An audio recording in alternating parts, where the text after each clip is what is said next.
आज लोग क्यों परेशान हैं? आज लोग परेशान इसलिए हैं क्योंकि वो धर्म के नाम पर पाखंड को फॉलो कर रहे हैं। धर्म तो बहुत बड़ी चीज है, बहुत बड़ी।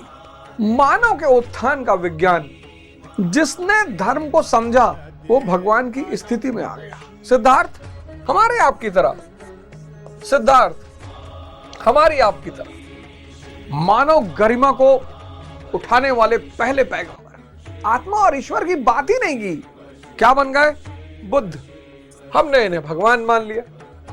हमारी आदत है ये, क्योंकि जब हम किसी को भगवान मान लेते हैं तो हम ये सोचते हैं कि भगवान और इंसान फर्क है। नहीं नहीं, भगवान और इंसान में कोई फर्क नहीं। इंसान सोता हुआ भगवान है और भगवान जागता हुआ इंसान है। इंसान सोता हुआ भगवान है, उसको पता ही नहीं कि वो भगवान है, और भगवान जागता हुआ इंसान है। इसलिए बुद्ध ने कोई आत्मा ईश्वर की बात नहीं की। एग्नोस्टिक, अज्ञेयवादी चुप रहे। बोले पता कर लो यार, उधार का ज्ञान लेके क्या करोगे? चार आर्य सत्य। इसीलिए तो ये देश बहुत महान है। क्यों महान है ये देश?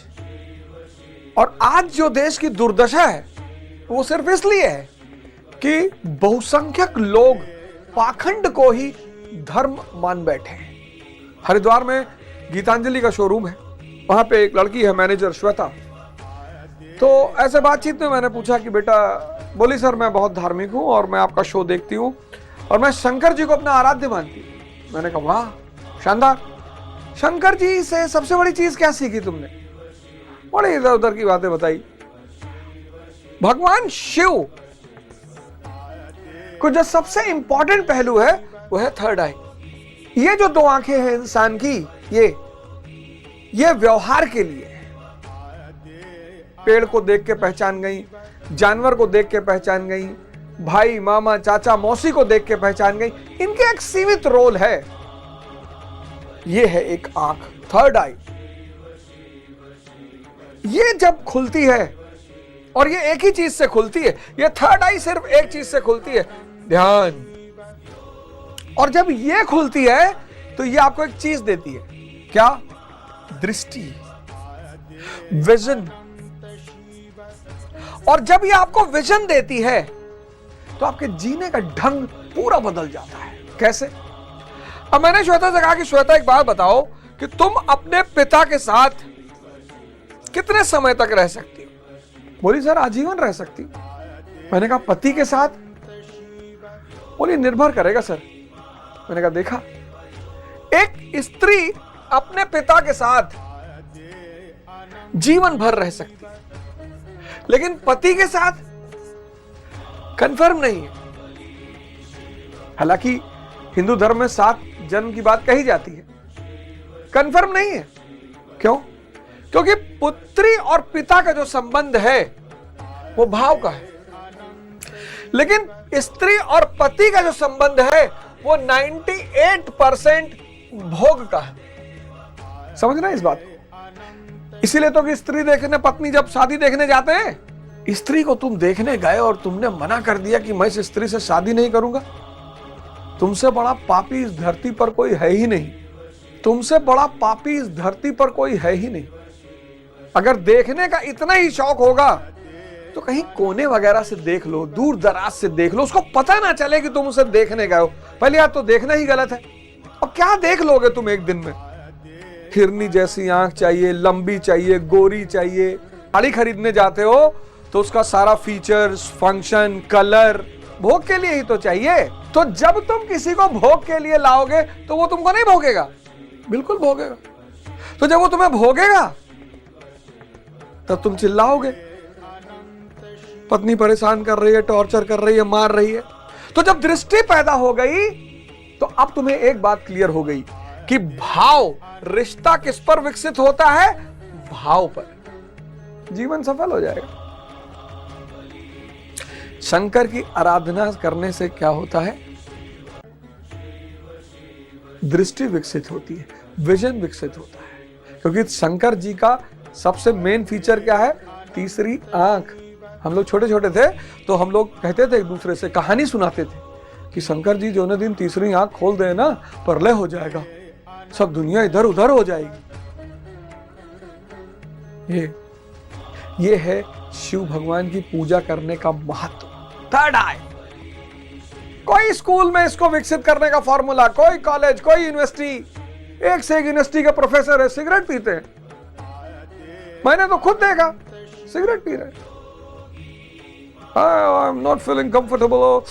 It's only for relaxment. ये यूनिवर्सिटी, कॉलेज, स्कूल रटे हुए, स्मृति वाले लोग, स्मृति रटे हुए। ज्ञान नहीं है इनके पास, इंफॉर्मेशन है। इसीलिए भारत में आदियोगी का कॉन्सेप्ट बहुत फेमस है। ये दृष्टि पैदा हो जाएगी, और जब दृष्टि पैदा हो जाएगी तब वो भोग पर संबंध नहीं बनाएगी, वो भाव पर बनाएगी। और जो संबंध भाव पर होंगे वो कयामत तक चलेंगे। तो जो भी शिव की पूजा करेगा उसे ध्यानी होना ही पड़ेगा। अगर वो ध्यानी नहीं है तो दृष्टि कभी नहीं विकसित होगी, और अगर दृष्टि या विजन विकसित नहीं हुआ तो जीवन सहज, सरल और अच्छा कभी नहीं होगा। भगवान राम की पूजा क्यों करनी चाहिए? भगवान राम की अगर आप पूजा कर रहे हैं तो आपके जीवन में जो सबसे बड़ी चीज होगी वो है तपस्या। मोदी जी ने जवानी में कर ली, आज भोग रहे हैं। राहुल जी ने जवानी में नहीं की, अब कर रहे हैं। सबको करना है, सबको करना है, करना ही करना, कोई रास्ता ही नहीं।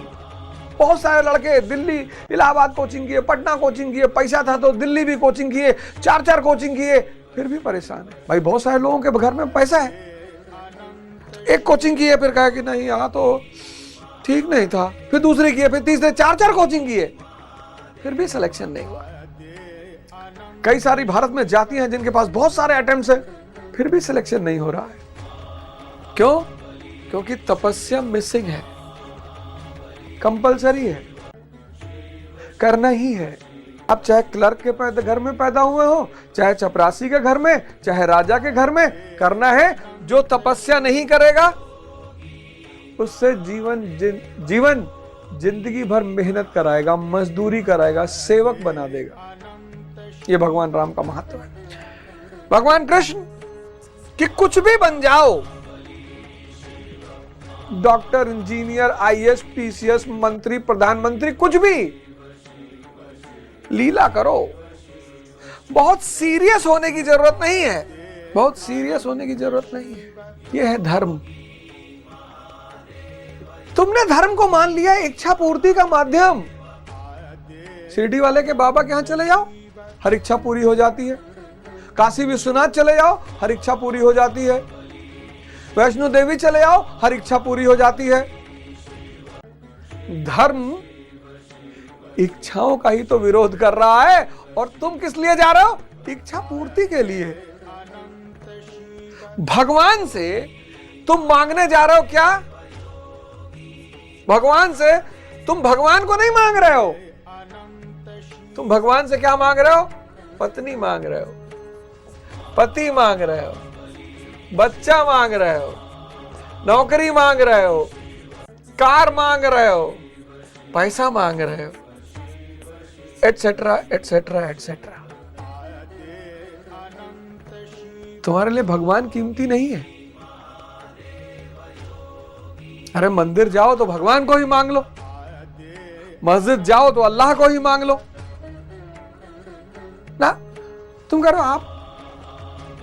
आपकी अभी जरूरत नहीं है, इसमें कुछ दिलवा दो तो तुम्हारी महिमा गाएं कि अरे भैया वैष्णो देवी गए थे, बताएं कि भैया वैष्णो देवी गए और 4 शादी हमारा टूट चुका था।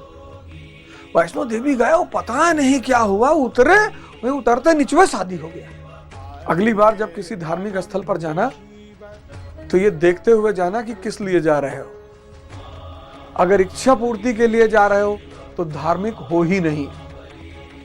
धर्म तो क्रांति है भगवान बनाने की, सूत्र है। और ऐसे ही एक सूत्र का ग्रंथ है गीता।